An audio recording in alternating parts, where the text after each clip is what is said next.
Hello नमस्कार, मी सविताज लाईफस्टाईलमध्ये तुमचं अगदी मनापासून स्वागत आहे आणि तुम्हा सर्वांना श्री स्वामी समर्थ. हा व्हिडिओ आहे बुधवारचा.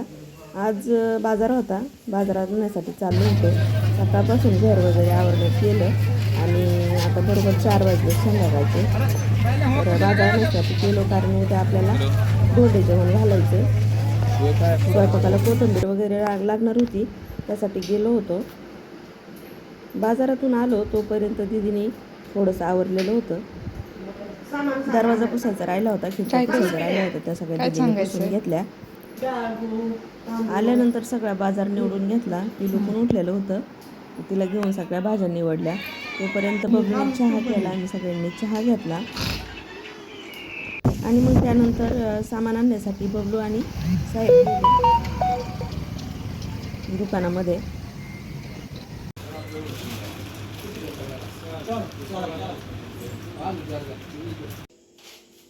आता आमची झाली होती संध्याकाळची तयारी. संध्याकाळी करायचा होता आम्हाला पुलाव करण्यासाठी सगळ्या भाज्या मी बाजारातून आज आणलेल्याच होत्या. सगळ्या भाज्या धुवून घेतल्या आणि सगळ्यांना पुलाव खायचा होता आईच्या हातचा. तर म्हटलं चला आता पुलाव करूया. तिने सगळ्या भाज्या कट करून घेतल्या आणि त्यानंतर मग ती सगळ्या भाज्या तळून घेत होती. हा पुलाव तिच्या पद्धतीचा आहे बरं का. मी मदत केली थोडीशी, कारण कसं आपल्या इथं जास्त तिला सुचत नाही, त्याच्यामुळे म्हटलं चल मी पण तुला मदत करते. तिने सगळ्या भाज्या कट करून घेतल्या होत्या, पाहू शकता तुम्ही. भाज्यांमध्ये फ्लावर आहे, शिमला आहे, फरसबी आहे, तोंडावळे येतं, सगळ्या भाज्या येतं. पनीर घेतलं, गाजर घेतलं, जेवढ्या भाज्या पुलावाला लागतात त्या सगळ्या भाज्या घेतल्या. त्यानंतर ग्रीन पीस आणला होता, ग्रीन पीस पण धुवून स्वच्छ ठेवला होता. भाज्यांमध्ये तिने फ्लावर, गाजर, पनीर, फरसबी, ढोबळी अशा सगळ्या भाज्या तळून घेतल्या होत्या.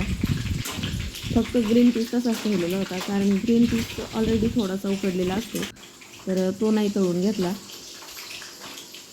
आता या सगळ्या भाज्या यामध्ये जवळजवळ अर्धा किलो तांदूळ आम्हाला घालायचा होता आणि मग तो पुलाव जवळजवळ 1 किलोचा पुलाव होणार होता.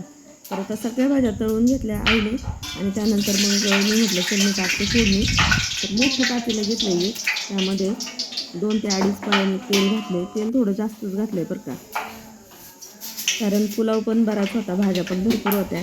त्यानंतर जिरं मोहरीची फोडणी दिली आणि इथे कांदा तळलेला नव्हता, कांदा परतण्यासाठी टाकून दिला.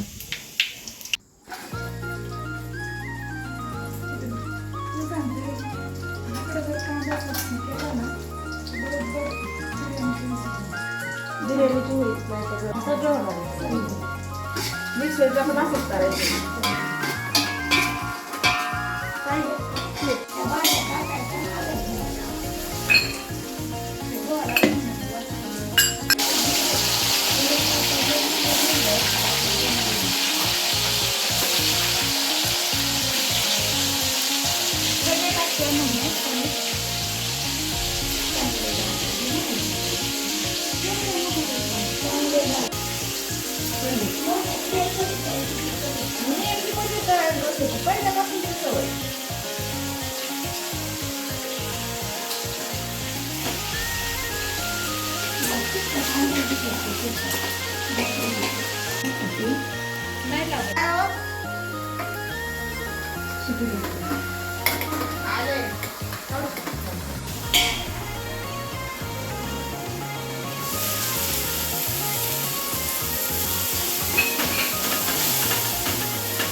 इथे पुलावासाठी मी कांदा चांगला लाल परतून घेतला.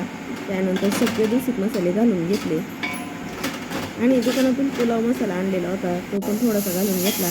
बाकी सगळे मसाले आपले घरचेच घातले. लाल तिखट, धनेजिरा पावडर, हळद पावडर असे सगळे काही बेसिक मसाले असतात ते सगळे घालून घेतले, घरचा मसाला. आणि त्यानंतर मग पुलाव मसाला आणलेला होता तो घालून घेतला. थोडंसं पाणी टाकून सगळं मग शिजून घेतलं होता आणि त्यानंतर त्यामध्ये टोमॅटो कापून टाकलं. टोमॅटो टाकल्यानंतर पण सगळं वाटण चांगलं शिजवून घेतलं आणि त्यानंतर मग सगळ्या भाज्या ज्या आपण तळलेल्या होत्या त्या घेतल्या, चांगल्या मिक्स करून घेतल्या, थोडंसं मीठ घातलं आणि परत एकदा ते 5 मिनिटाची वाफ ह्या भाज्यांना दिली. कारण आपण जो मसाला आहे ना तो त्यामध्ये टाकलेला होता, तो सगळ्या भाज्यांसाठी लागावा त्यासाठी हा 5 मिनिट मसाला चांगला आपण वाफवून घेतला आणि त्यानंतर पाणी घालून घेतलं. तर यामध्ये पाणी आपल्याला गार नाही घालायचं, थोडंसं गरम पाणीच घालायचं. माझ्याकडे केटल होती, मी केटलमध्ये पाणी गरम केलं आणि त्या पातेल्यामध्ये घालून घेतलं. आता इकडं दिदीला बनवायचा होता फालुदा, त्यासाठी ती बनवत होती.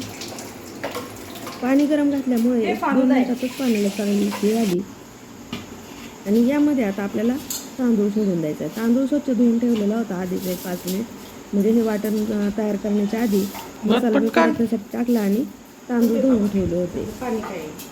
तांदूळ धुवून घालायचे आणि त्यामध्ये चवीपुरतं मीठ घालून घ्यायचं. आणि ह्या पुलावासाठी आपल्याला पाणी जास्त घालायचं नाही, पाणी अगदी मापात घालायचं आहे आणि म्हणजे भात आपला सुट्टा होतो.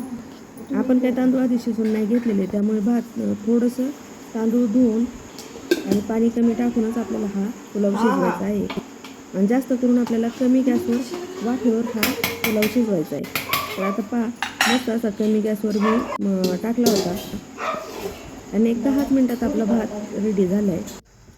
तांदूळ टाकल्यानंतर उकळी आली की लगेच गॅस मी कमी केला आणि अगदी कमी गॅसवरच हा पुलाव मी शिजवून घेतला. मस्त मऊसूत असा पुलाव शिजला होता आणि सुट्टा पण झाला होता. तर हा पुलाव जवळजवळ 10 ते 12 माणसांसाठी पुरण एवढा पुलाव झाला होता. अगदी 10 ते 12 माणसं आरामात खाऊ शकतात. तर चला आता आम्ही जेवण करून घेतो. मी इथेच व्हिडिओचा एंड करते. व्हिडिओ आवडला तर लाईक करा, शेअर करा, सबस्क्राईब करा. परत भेटूया अशाच एका छानशा व्हिडिओबरोबर. तोपर्यंत धन्यवाद. श्री स्वामी समर्थ.